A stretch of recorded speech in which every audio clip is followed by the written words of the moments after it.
Hey, it's Tom from Texas, and it's time for another floppy deep dive. And tonight we are doing another What's on That Floppy, and I've got 3 floppies that we're going to be hitting today, and just going through them and seeing what they're going, what's on them, and if they still work or if they worked at all. These are the ones that are on my curved ones that I mentioned in my other ones, so let's just see if they work. But wanted to share these with you, load them up, see if I can remember how to play them, and see if you remember any of these games that you used to play back in the 80s too. Some people have asked me what else I've been going on. I've been doing a lot of retro gaming on different systems. I've been messing around a lot with the Sega Saturn. I'm a big fan of that system. And I also got this really cool toy. Got this Game Boy, well, it's a GPI retro flag GPI case right here, and it's like a Game Boy case, but it has RetroPie in it. And so now I can take my Commodore on the go, so if I want to be playing any of these games while I'm out and about, I just turn this puppy on and load it up and play the game. It is actually really cool. If you haven't checked out these GPI cases, I highly recommend it. If you're interested in seeing a video on it, put it in the comments, let me know, and I'll give an overview of exactly what I did and how I got this. But just love this handheld device and just wanted to share it with you guys. So anyway, let's get back to what's on that floppy. Go ahead and pull up a chair, grab a joystick, and let's get started. So today on what's on that floppy, I'm starting on the next one that was in the case was right here, and it's Typing Tutor and Hitchhiker's Guide to the Galaxy. This was my first one. It just didn't work. I guess being bent and so forth, I tried cleaning it, I tried everything, but I could not get either side of this floppy to work, so this floppy has died in the years. Now, not all is lost. I could recreate this floppy and go get Typing Tutor and Hitchhiker's Guide to the Galaxy, which I'll do to replace to my original collection, because I want my original collection to have all the original stuff I downloaded in the same order. But unfortunately, we won't be looking at either one of these, but sometimes it happens. Like I said, they're always bent and you didn't know which ones would work, so this one did not work. So we'll go on to the next floppy. And the next one is WordWriter. And it's a word processor. And you know, who would make a video about a word processor? This guy. It's actually interesting, and it's not this isn't all we're going to talk about today. I'm just going to show you really quick this word processor and what it had and what was different and unique about this word processor back in 1984 or 85. And then the last floppy, we're going to be looking at this one, and this one has games on it. We'll be looking at all these different games and looking at this floppy, and both these floppies do work. I did a directory on them. I don't know if all the games work, but I did do a directory on them to make sure they loaded up, and they did. So let's get started. So this is WordWriter by TimeWorks from 1983, and we're going to do the word processor. So I'm going to select W, and it asks me if I want to initialize a data disk, which is basically just formatting a floppy, in which I'm not going to do. So ask if you want a flashing cursor or not. I'll say yes, and I'm just going to do 40 lines so it'll stay all up on the screen. So this is the WordWriter, and the cool thing about this was the first word processor that I ever had that had a spell checker. And I thought that was the coolest thing back in the time. Obviously, it's nothing new for today's purposes, but this was the first program that I am aware of that had a spell checker on my Commodore 64 that I could do. So I type in the sentence, "The quick brown fox jumped over the lazy dog," and you hit Shift F2, and that's your spell checker. So how this works is you would say yes. If you wanted to check it, it would bring up all your different words that were in your process in your sentence, and then you'd have to flip the disk to your dictionary disk and press return, and it actually will go through all of its words looking to see if you've got any errors or not, and then letting you know if you have any. And this was a process, so it had all these words, basically your dictionary disk with all the words in it, and now it's going through all the different ones, and it'll jump to different ones, so it won't do the whole alphabet. So after the D, it'll go to the F to go to the J instead of doing everything, but it has to go through all the D's looking for dog. Now it'll jump to the F's, and it'll go through all the F's looking for fox.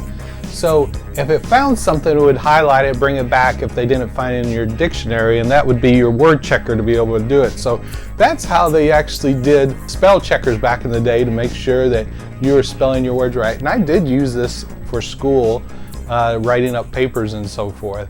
So it also had a sub-dictionary where you could save your own words. So if you had common words that weren't in their dictionary, you could add words to the spell checker, which was another cool little feature.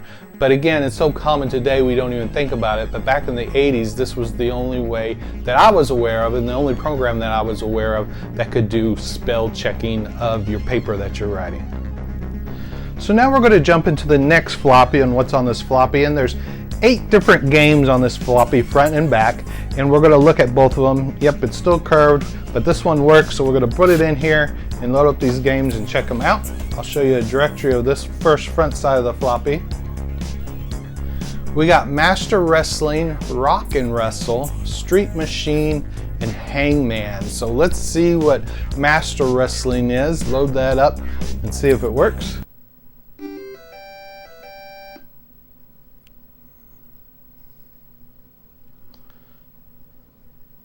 So here is our first wrestling game. Looks like the guy's got him pinned on the mat. Let's see if I can get it started. And this is Master Wrestler.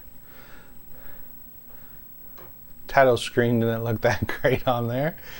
Look like it's spread out. So you can do player versus 64, player versus player, 2-player versus 64 tag team. So let's look at the gameplay. So first you enter your name in, and it looks like on this one I'm battling Mad Jack.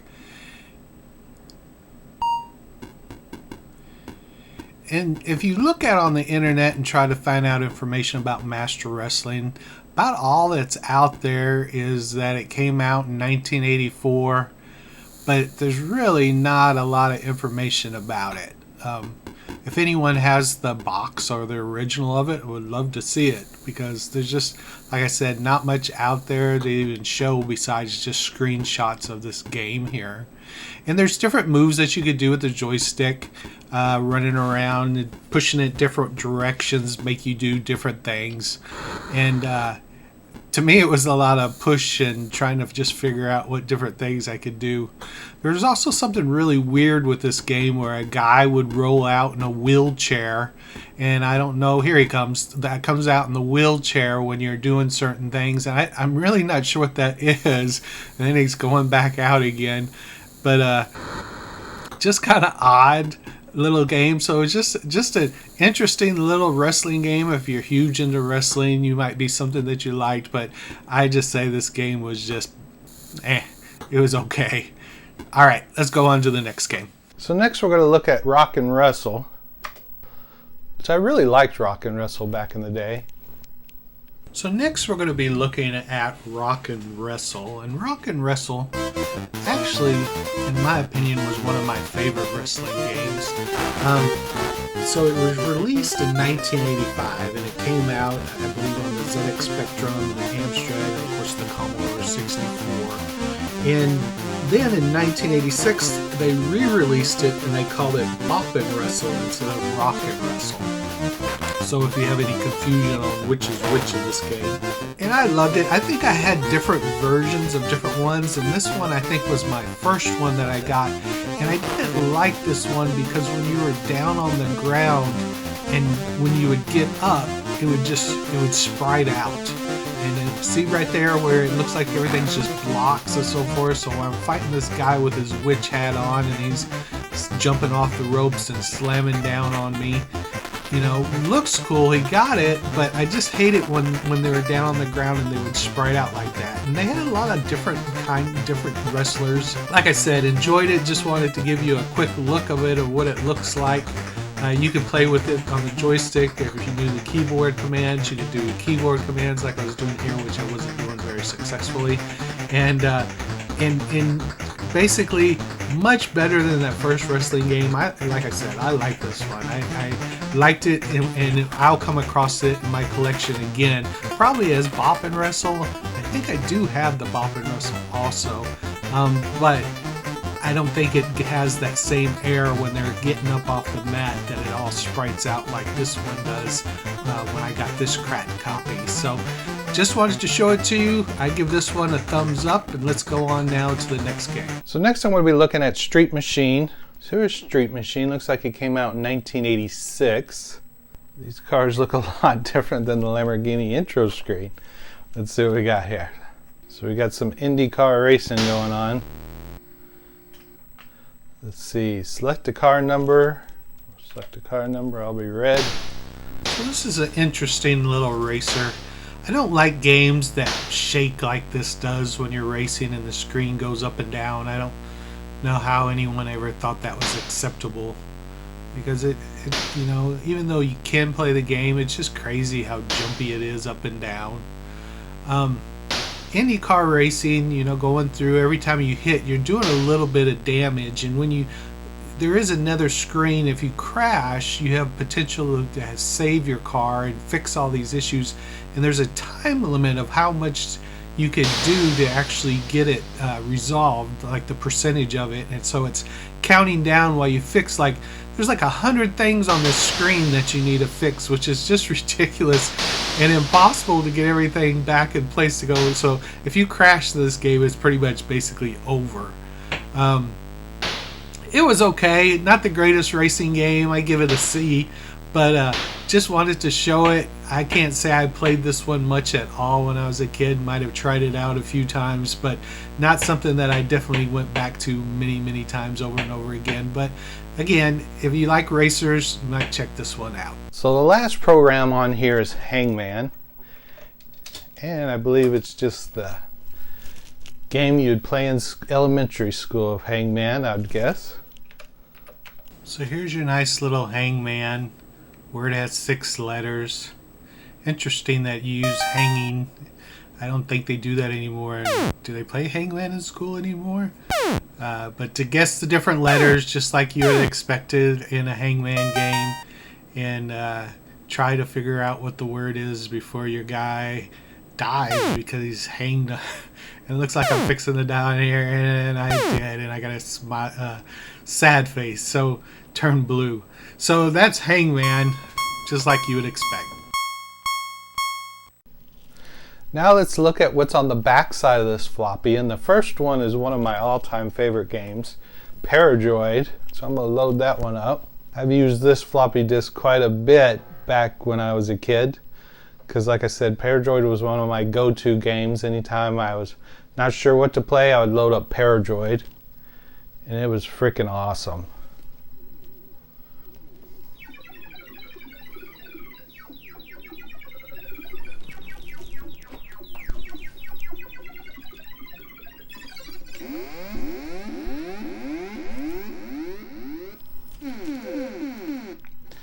So if you never played Paradroid before, basically you're this lone robot and you're trying to upgrade yourself so you could battle to take over these other robots, which I'm doing right here. And you do it by playing this game right here, and you want to change as many of those blocks to yellow. I'm on the yellow side, so I want to change them to yellow as much as possible and have more yellows than he does purples, which I did, so I win, so I get to take over his robot body. So now I'm 302. And you're going throughout this ship, and you can shoot, and you can move up and down within the ship. You got different levels with different harder robots that you can battle and fight. There's one that shoots back at you, and he just took me out. So let's look at this up nice and close. So Paradroid, like I said, A+ game. It can have a video, it needs to have a video just dedicated to itself, which I probably will. Just showing it on here since it was part of this floppy. But just love this game. You start off as 001 there, and like I stated on there, move around, you can port to different ones. And these middle sections are usually a lot harder.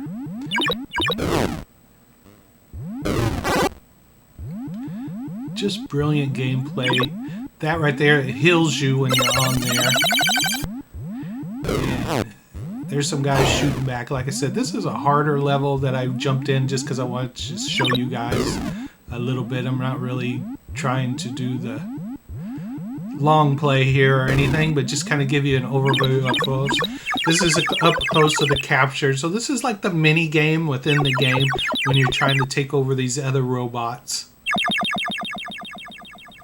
Again, you want to pick your side, whichever looks best for you to win. And then you want to get as many, if you're on the purple yellows or if you're on vice versa, right? So this time I'm trying to get as many yellows turned to purple, which I did, and I won that one. So I'll take over this 296. And then move on. Again, I can go over here to heal if I needed to do any healing. Someone's already shooting at me. So just great, classic, good gameplay, games within games, moving around on this Paradroid. Like I said, I'll do a mini faces of Paradroid and just look at other systems because I've never only seen the Commodore 64. So I'd like to see how the other 8-bit systems handled this game or how any of the other consoles back in the time handled this game. So there you go. There's Paradroid A+, one of my all-time favorite games. Love it. If you've never played it, you need to check it out. You need to download it and play it today. All right, let's move on to the next one.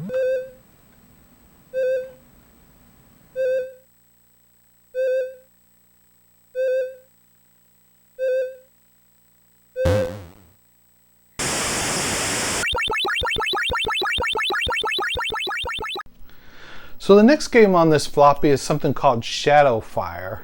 A name like that should be cool, but usually they let you down, and I can't even remember for the life of me what Shadowfire is. So let's see what it looks like after 30-something years of haven't played it. So Shadowfire was one of these games that if you did not have a manual or instructions back in the 80s, and of course we didn't have internet to get anything, you were pretty much just guessing what you do. And if you look at this, all these different icons and all those different characters and all those different screens, I had no clue as a kid what I was doing, or as a 49-year-old, I have no clue what I'm doing right now. So basically I did a little research to see a little bit more about Shadowfire, and it looks like it was a game that came out on Commodore and also on the ZX Spectrum, and it says in here that they sold them together, so the sales were good because it didn't matter which one you bought, Commodore or the ZX Spectrum, you got a copy of it, so sales went towards both systems. And this is a game they made in England, and it looks like here that basically the plot of the game is that someone's holding an ambassador captive on their spaceship and you're trying to rescue them, and you got this time limit to be able to do it. And like I said, I didn't play this at all when I was a kid because I just didn't know what I was doing. I would definitely need a manual to be able to do it. It looks cool, looks interesting. If anyone's played this and can give us more insight into the game, I'd love to hear about it. But I just really don't have a clue what these different buttons do and without the manual and so forth. So that's Shadowfire. So let's move on to the next game. So next we're going to be looking at the Surfer. Scorpion. I got a flashing light on my floppy, but it did load this up. Let's see if we could actually do anything. So the last one on here is the Flintstones. It's an ice pick game. I never was a fan of ice pick games, and I mentioned that in previous videos, just because they cut out so much stuff like the intro screen and they just get straight to the game, and just things are missing from like the original game. But if that's all you had back then, that's what you got. You didn't complain. So this is Flintstones, and like I said, they probably cut stuff out of here that I'm not even seeing. It starts right there. I looked online for the Flintstones, and there is a Flintstones game for the Commodore 64, but it does not look like this one. This one looks completely different. That one you have to start off your painting and you're trying to go bowling. This one just looks like we're walking around, and all I could figure it out while I was playing this so far is that you just got to avoid all this stuff. The tumbleweed, as you can see, takes you out. The turtle touches you, hurts you. That bird can drop stuff on you. Even Dino is bad and hurts you. But I noticed you just pick up these rocks and you got to put them in the pit. So that's what I started doing as I picked it up. At least I scored some points by doing that. I'm really not sure what else I got to do. But so far, just picking up rocks, putting them in the pit. Picking up rocks, putting them in the pit. Trying to avoid all these goofy animals from hitting me and knocking it off. As you can see at the top, the little bird just ticks away at your health and so forth. So that makes it hard. And that's, so far, that's all I figured out about Flintstones. And that's all I figured out as a kid, too. It was not one of my favorite games. In fact, I would give it a thumbs down. It's kind of boring, to tell you the truth. If my goal is to avoid these annoying little things just constantly hitting you no matter what screen you're on. And put rocks in a pit, you know, whoop-de-doo. Or yabba-dabba-doo. Anyway, so that's the Flintstones. That's the last game on this. So let's wrap up this floppy and wrap up this video, and we'll go from here. So that's it, guys. I hope you liked this edition of What's on That Floppy today. And if you did, please give me a thumbs up or a thumbs down. Please subscribe. Please comment on any of the games that you played, that you like, that you remember, any memories that this brought back. Just enjoying doing this and sharing with you guys, looking at these old games. And I hope you enjoy looking at these retro games as much as I do. And so until next time, thank you for joining me on another Floppy Deep Dive.